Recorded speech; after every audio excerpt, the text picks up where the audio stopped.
د بلخ ولایت د شورتیپی ولسوالۍ ولسوال قاري عبدالهادي ذاکر د آمو سیند د څنډو د تخریب په اړه اندېښنه څرګنده کړه او ویل چې د افغانستان اسلامي امارت چارواکي باید دغه برخې ته په جدي توګه توجه وکړي.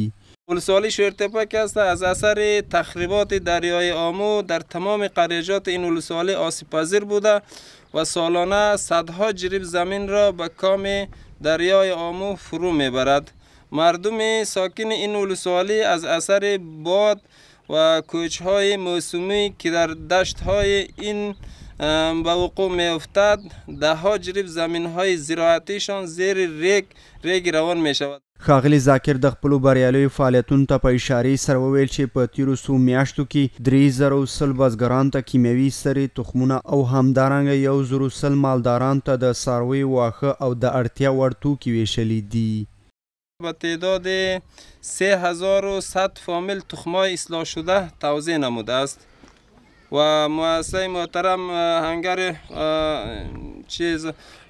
به تعداد 1100 فامیل مالدار را کنجاره به همراه لوازم